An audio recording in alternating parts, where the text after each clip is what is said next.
ಹಲವಾರು ಪ್ರದೇಶಗಳಲ್ಲಿ ಮಳೆಯ ಅನಾಹುತಗಳಿಂದ ಅದರಲ್ಲೂ ವಿಶೇಷವಾಗಿ ಉತ್ತರ ಕನ್ನಡ ಜಿಲ್ಲೆಯಲ್ಲಿ ಮತ್ತು ದಕ್ಷಿಣ ಕನ್ನಡ ಜಿಲ್ಲೆ ಕೊಡಗು ಭಾಗದಲ್ಲಿ ಹೆಚ್ಚಿನ ರೀತಿಯಲ್ಲಿ ಈವನ್ ಹಾಸನ ಜಿಲ್ಲೆಯಲ್ಲೂ ಇರ್ಬೋದು, ಚಿಕ್ಕಮಗಳೂರಿನಲ್ಲಿ ಹಲವಾರು ಪ್ರದೇಶಗಳಲ್ಲಿ ಗುಡ್ಡದ ಕಡಿತದಿಂದ ಸಾವು ನೋವುಗಳೇನಾಗಿದೆ. ವಿಶೇಷವಾಗಿ ಉತ್ತರ ಕನ್ನಡ ಜಿಲ್ಲೆಯ ಶಿರೂರಿನ ಭಾಗದಲ್ಲಿ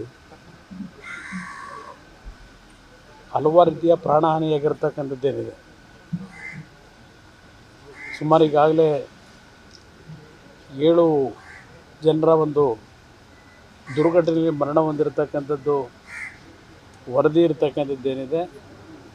ಉತ್ತರ ಕನ್ನಡ ಜಿಲ್ಲೆಯಲ್ಲಿ ಪ್ರವಾಸಕ್ಕೆ ಬಂದಿದ್ದೇನೆ, ಅಲ್ಲಿಯ ಸ್ಥಿತಿಗತಿಗಳನ್ನು ಗಮನಿಸ್ತಕ್ಕಂಥ ದೃಷ್ಟಿಯಿಂದ ಬಂದಿದ್ದೇನೆ. ನಾಳೆ ದಿನ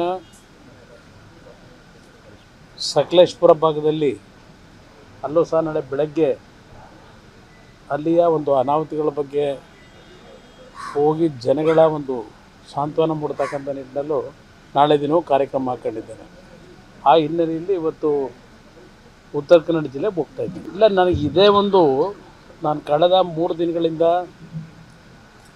ದೆಹಲಿಯಲ್ಲಿ ಅಲ್ಲಿಯ ಒಂದು ಕಾರ್ಯಚಟುವಟಿಕೆಗಳಲ್ಲಿ ಭಾಗವಹಿಸಿ ನನ್ನ ಮನಸ್ಸು ಇಲ್ಲೇ ಇತ್ತು. ನಾನು 3 ದಿವಸಗಳ ಹಿಂದೆಯೇ ಬರಬೇಕು ಅಂತ ಇದ್ದವನು, ಆದರೆ ಅಲ್ಲಿಯ ಕೆಲವು ಮೊದಲೇ ನಿಗದಿತ ಕಾರ್ಯಕ್ರಮಗಳಿಂದ ಬರಲಿಕ್ಕಾಗಲಿಲ್ಲ. ನನಗೆ ಆಶ್ಚರ್ಯ ತಂದಂಥದ್ದು, ರಾಜ್ಯದಲ್ಲಿ ಇವತ್ತು ಹಲವಾರು ಪ್ರದೇಶದಲ್ಲಿ ನೀರಿನಲ್ಲಿ ಜನ ಮುಳುಗಡೆ ಆಗಿದ್ದಾರೆ, ಮನೆಗಳು ಬಿದ್ದೋಗಿದ್ದಾವೆ. ವಿಡಿಯೋ ಕಾನ್ಫರೆನ್ಸ್ ಮುಖಾಂತರ ಕೃಷಿ ಸಚಿವರು, ನಮ್ಮ ಕಂದಾಯ ಸಚಿವರು ಜಿಲ್ಲಾಧಿಕಾರಿಗಳಿಗೆ ಸೂಚನೆ ಕೊಡೋದು ಬೇರೆ.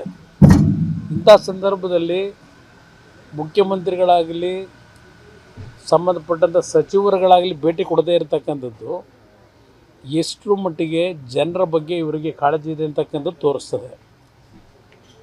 ರಾಜ್ಯದ ರಾಜಕಾರಣದಲ್ಲಿ ನಡೀತಾ ಇರತಕ್ಕಂಥ ಘಟನೆಗಳು ಏನೇ ಇರಲಿ, ಇಂಥ ಸಂದರ್ಭದಲ್ಲೂ ಸಹ ಇವತ್ತು ದಕ್ಷಿಣ ಕನ್ನಡ ಜಿಲ್ಲೆ ಮಂಗಳೂರು ಭಾಗದಲ್ಲೂ ಹಲವಾರು ಪ್ರದೇಶದಲ್ಲಿ ಮನೆಗಳು ನೀರಿನಲ್ಲಿ ಮುಳುಗಿದ್ದಾವೆ.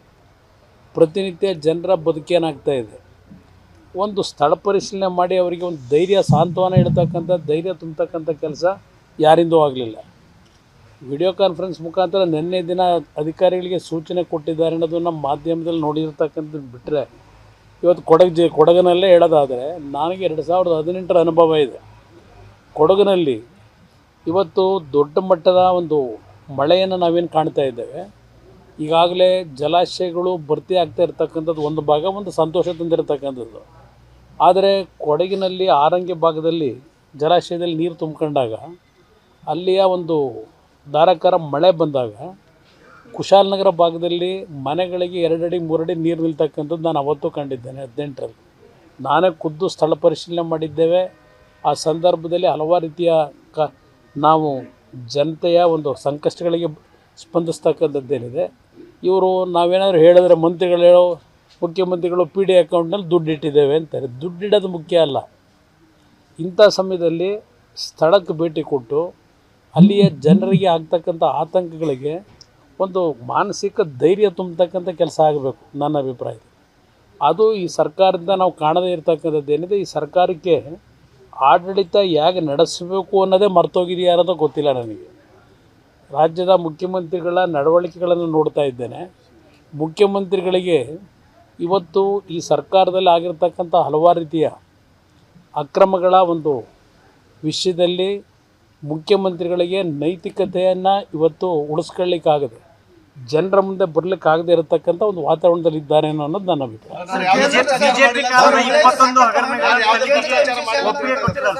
ಬಿಜೆಪಿ ಕಾಲದ ಹಗರಣ 21 ತನಿಖೆಯನ್ನು ನಾನು ನಿನ್ನೆ ದಿನ ಗಮನಿಸಿದೆ. ಅದನ್ನು 21 ಪ್ರಕರಣಗಳನ್ನು ಈಗ ಹುಡುಕಿದ್ದಾರೆ. ತನಿಖೆ ಮಾಡ್ತೀವಿ, ಎಲ್ಲರನ್ನು ಜೈಲಿಗೆ ಕಳಿಸ್ತೀವಿ ಅಂತ ಹೇಳಿದ್ದಾರೆ. 2010, 2011, 12ರಲ್ಲಾಗಿರ್ತಕ್ಕಂಥ ಪ್ರಕರಣಗಳ ಬಗ್ಗೆನೂ ಚರ್ಚೆ ಮಾಡಿದ್ದಾರೆ. 2013ಕ್ಕೆ ಇವರೇ ಮುಖ್ಯಮಂತ್ರಿ ಇದ್ದರು. 12ರಲ್ಲಾದಂಥ ಪ್ರಕರಣವನ್ನು ಈಗ ಗುಮ್ಮ ಬಿಡ್ತೀನಿ ಅಂತ ಹೇಳಿ BJಪಿಯವ್ರ ಮೇಲೆ ಹೊರಟಿದ್ದಾರೆ. 5 ವರ್ಷ ಅಧಿಕಾರದಲ್ಲಿದ್ದಾಗ ಏನು ಮಾಡಿದ್ರು? ಈಗ ಏನು ಹೇಳ್ತಾ ಇದ್ದಾರೆ, ಹಲವಾರು ಪ್ರಕರಣಗಳು ಯಾವುದು 500 ಕೋಟಿ 400 ಕೋಟಿಯಲ್ಲಿ ಹೇಳ್ತಾ ಇದ್ದಾರೆ. 1 ವರ್ಷ ಆಯ್ತಲ್ಲ ಅಧಿಕಾರಿಗೆ ಬಂದು, 1 ವರ್ಷದಿಂದ ಮಾಡಿದ್ದೇನು. ಈಗ ಇವರು ಮಾಡಿರ್ತಕ್ಕಂಥ ತಪ್ಪುಗಳನ್ನು ಮುಚ್ಕೊಳ್ಳಿಕ್ಕೆ ಅವರೇ ಹೇಳ್ತಾ ಇದ್ದಾರೆ ಅಕ್ರಮ ಆಗಿರೋ ಸತ್ಯ ಆಗಿದೆ ಅಂತ ಹೇಳಿದ್ದಾರೆ. ಅವರೇ ಹೇಳ್ತಾ ಇದ್ದಾರೆ ಅಕ್ರಮ ಆಗಲಿಕ್ಕೆ ಕಾರಣ ಏನು. ಈಗ ಅಧಿಕಾರಿಗಳು ಮಾಡ್ಕೊಂಡಿದ್ದಾರೆ, ನಮ್ಮದೇನಿಲ್ಲ, ನಮ್ಮ ಮಂತ್ರಿಗಳಿಲ್ಲ ಅಂತ ಹೇಳ್ತಾರೆ. ಅಧಿಕಾರಿ ಸಹ ಇವತ್ತು ಮಾಡಿರ್ತಕ್ಕಂಥದ್ದು ಸರ್ಕಾರದ ಹೊಣೆ. ಅದು ಇವತ್ತು ಸರ್ಕಾರದಲ್ಲಿ ಇವರಲ್ಲಿರ್ತಕ್ಕಂಥ ವೀಕ್ನೆಸ್ ಏನಿದೆ, ವೀಕ್ನೆಸ್ಗಳಿಂದ ಅಧಿಕಾರಿಗಳಲ್ಲಿ ಕಂಟ್ರೋಲ್ ಇಲ್ಲ. ಇವತ್ತು ಆ ಪರಿಸ್ಥಿತಿಯಲ್ಲಿ ಇದ್ದೇವೆ. ಅದರಿಂದ ಇಲ್ಲಿ ಆ ಡೆತ್ ನೋಟಲ್ಲಿ ಮಂತ್ರಿಗಳು ಮೌಖಿಕವಾಗಿ ಆದೇಶ ಮಾಡಿದ್ರು ಅಂತ ಬರೆದಿರ್ತಕ್ಕಂಥ ಅರ್ಥ ಏನು? ಮಂತ್ರಿಗಳಿಗೆ ಗೊತ್ತಿರಲಿಲ್ವ ಇದು? ಮುಖ್ಯಮಂತ್ರಿಗಳು ಈ ಮಟ್ಟಕ್ಕೆ ಉಡಾಫೆ ತಂದಲ್ಲಿ ಉತ್ತರ ಕೊಡ್ತಕ್ಕಂಥದ್ದೇನಿದೆ. ನಿನ್ನೆ ಮೊದಲನೇ ಬಾರಿಗೆ ವಿಧಾನಸಭೆ ಕಲಾಪದಲ್ಲಿ ಒಂದು 10 ಪೇಜೋ 20 ಪೇಜೋ ಯಾರ ಕೈಲೋ ಬರೆಸ್ಕೊಂಡು ತೊಗೊಂಬಂದು ಲಾಯರ್ಗಳ ಕೈನಲ್ಲಿ ಅದು ನೆನ್ನೆ ಓದಿರ್ತಕ್ಕಂಥದ್ದಿದೆಯಲ್ಲ, ನಿಜಕ್ಕೂ ನಮ್ಮ ರಾಜ್ಯದಲ್ಲಿ ಇಂಥ ಆಡಳಿತವನ್ನು ನಾವು ಕಾಣ್ತೀವಿ ಅಂತ ನಾನು ಎಂದು ಅಂದ್ಕೊಂಡಿರಲಿಲ್ಲ. ಅದು ನನ್ನ ಗಮನಕ್ಕೆ ಬರಲ್ಲ, ಕೇಂದ್ರ ಸರ್ಕಾರದ ವ್ಯಾಪ್ತಿಗೆ ಬರಲ್ಲ. KDB ರಾಜ್ಯ ಸರ್ಕಾರಕ್ಕೆ ಸೇರಿರ್ತಕ್ಕಂಥ ಒಂದು ಮಾತು ಹೇಳಿದ್ದಾರೆ, ಇಡಿ ಅವರು ನನ್ನ ಹೆಸರು ಹೇಳಂತ ನಾಗೇಂದ್ರ ಅವ್ರಿಗೆ ಒತ್ತಾಯ ಮಾಡ್ತಿದ್ದಾರೆ. ಅವ್ರಿಗೆ ಯಾರು ಇಡಿ ಅವರು ಇವ್ರ ಹೆಸರನ್ನ ಹೇಳಿ ಅಂತ ಹೇಳಿ ಪ್ರೆಷರ್ ಹಾಕಿದ್ದಾರೆ ಅಂತಕ್ಕಂಥದ್ದು ಸಿದ್ದರಾಮಯ್ಯವ್ರಿಗೆ ಎಲ್ಲಿಂದ ಬಂತು ಮಾಹಿತಿ? ಇಡಿ ಅವರು ತನಿಖೆ ಮಾಡಲಿಕ್ಕೆ ಪ್ರಾರಂಭ ಮಾಡಿದ ಮೇಲೆ ಸಿದ್ದರಾಮಯ್ಯನವರಿಗೆ ಮಾಹಿತಿ ಕೊಟ್ಟವ್ರು ಯಾರು? ಅವ್ರ ಹೆಸರನ್ನ ಹೇಳಲಿಕ್ಕೆ ಹೊರಟಿದ್ದಾರೆ ಅಂತೇಳಿ ಇವರೇ ಯಾತಕ್ಕೆ ಊಹೆ ಮಾಡ್ಕೊತಾ ಇದ್ದಾರೆ? ಇವರಲ್ಲಿ ಏನೂ ತಪ್ಪುಗಳಿಲ್ಲದೆ ಇದ್ದರೆ, ಇವರಲ್ಲಿ ಯಾವುದೇ ರೀತಿಯ ಈ ಪ್ರಕರಣದಲ್ಲಿ ಭಾಗಿ ಇಲ್ಲದೆ ಇದ್ದರೆ, ಇವ್ರು ಯಾತಕ್ಕೆ ಊಹೆ ಮಾಡ್ಕೊಂಡು 4 ಜನ ಮಂತ್ರಿಗಳ ಕೈಯಲ್ಲಿ ಉತ್ತರ ಕೊಡಿಸೋದು ಗಾಬರಿನಲ್ಲಿ? ಇಂಥ ಒಂದು ಪರಿಸ್ಥಿತಿ ಯಾಕೆ ಬಂತು? ಇದು ಇರ್ತಕ್ಕಂಥ ಪ್ರಶ್ನೆ. 1 ತಿಂಗಳಾದರೂ ಒಬ್ಬರನ್ನೂ ಅರೆಸ್ಟ್ ಮಾಡಲಿಲ್ಲ. 40 ದಿನ ತನಿಖೆ SIT ಇಂದ ಅಂದರು. ಯಾರನ್ನ ಬೀದಿಲಿ ಹೋಗೋರನ್ನ 4 ಜನ ಅರೆಸ್ಟ್ ಮಾಡಿ ಅಷ್ಟು ದುಡ್ಡು ವಾಪಸ್ ಪಡೆದಿದ್ದೀವಿ, ಇಷ್ಟು ವಾಪಸ್ ಪಡೆದಿದ್ದೀವಿ, ಯಾವುದೋ ಮದ್ಯ ಅಂಗಡಿಯಿಂದ ತಂದೋ ಹೋಟ್ಲಿಂದ ತಂದೋ ಇದೆಲ್ಲ ಈಗ ಹೇಳ್ತಾ ಇದ್ದಾರಲ್ಲ. ಇದು ಯಾಕೆ ಬಂತು? ಇದೆಲ್ಲ ಯಾಕೆ ಹೋಯ್ತಿದ್ದು? ಅಲ್ಲೆಲ್ಲ ಹೋಗ್ಲಿಕ್ಕೆ ಯಾವ ರೀತಿ ಹೋಗ್ಲಿಕ್ಕೆ ಕಾರಣ? ಅಲ್ಲಿರೋದು ಹೈದರಾಬಾದ್ನಲ್ಲಿ ಹಲವಾರು ನಕಲಿ ಅಕೌಂಟ್ಗಳಿಗೆ ದುಡ್ಡು ಹೋಗಿದೆ ಅಂತೇಳಿ ಹೈದರಾಬಾದ್ನಲ್ಲಿ ಅಕೌಂಟ್ ಓಪನ್ ಆಗಿರೋದು. ಇಲ್ಲಿ ಸುತ್ತಮುತ್ತ ಇಲ್ಲಿ ದುಡ್ಡು ವಸೂಲಿ ಮಾಡ್ತಾರಲ್ಲ, ಹೇಗೆ ಅದು? ಇದೇ ಇರತಕ್ಕಂಥ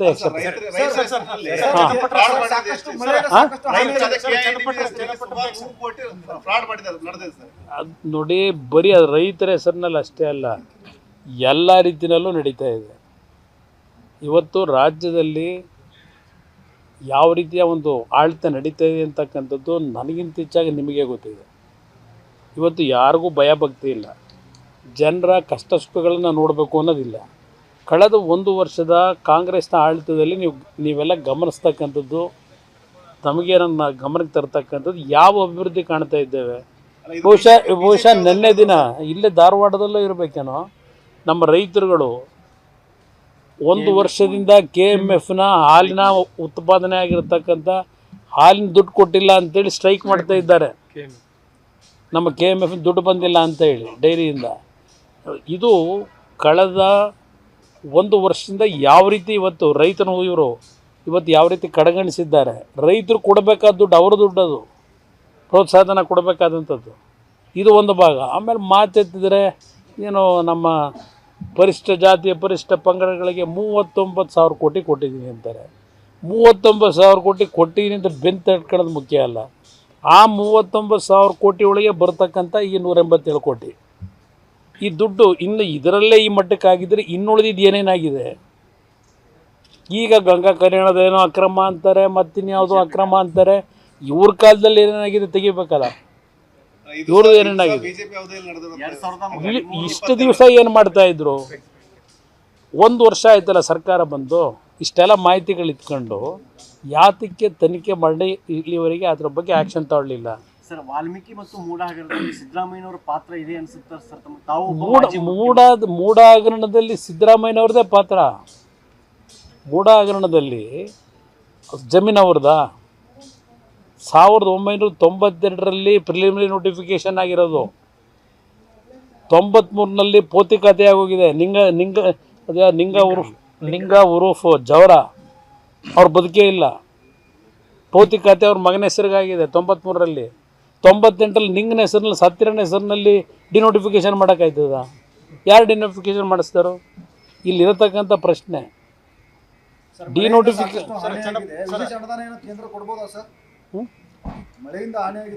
NDRF SDRFನ ಅಡಿನಲ್ಲಿ ಇವತ್ತು ಹಣ ಬರಲೇಬೇಕು, ಕೊಟ್ಟೇ ಕೊಡ್ತಾರೆ.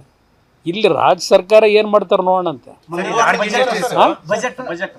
ಬಜೆಟ್ ನಾಡಿದ್ದಿದೆ, ನಿರ್ಮಲಾ ಸೀತಾರಾಮನ್ ಅವರ ನೇತೃತ್ವದಲ್ಲಿ ನಾಡಿದ್ದು ಮಂಗಳವಾರ ದಿನ ಬಜೆಟ್. ಯಾವುದು ಇನ್ನೂ ನಾನು ಯೋಚನೆ ಮಾಡಿಲ್ಲ ಅದ್ರ ಬಗ್ಗೆ. ಮೈತ್ರಿ NDA ಅಭ್ಯರ್ಥಿ ಇರ್ತಾರೆ. ಅನುಕ್ಷಣದ ಸುದ್ದಿಗಳಿಗಾಗಿ ವಿಸ್ತಾರ ನ್ಯೂಸ್ ಯೂಟ್ಯೂಬ್ ಚಾನೆಲ್ ಸಬ್ಸ್ಕ್ರೈಬ್ ಮಾಡಿ. ಹೊಸ ಸುದ್ದಿಗಳ ನೋಟಿಫಿಕೇಶನ್ಗಾಗಿ ಬೆಲ್ ಐಕಾನ್ ಕ್ಲಿಕ್ ಮಾಡಿ. ಲೇಟೆಸ್ಟ್ ಅಪ್ಡೇಟ್ಸ್ಗಾಗಿ www.vistaranews.com ವೆಬ್ಸೈಟ್ಗೆ ವಿಸಿಟ್ ಮಾಡಿ. ಅಂಗೈಯಲ್ಲೇ ಜಗತ್ತಿನ ಸುದ್ದಿ ತಿಳಿಯಲು ವಿಸ್ತಾರ ನ್ಯೂಸ್ ಕನ್ನಡ ಆಪ್ ಡೌನ್ಲೋಡ್ ಮಾಡಿ.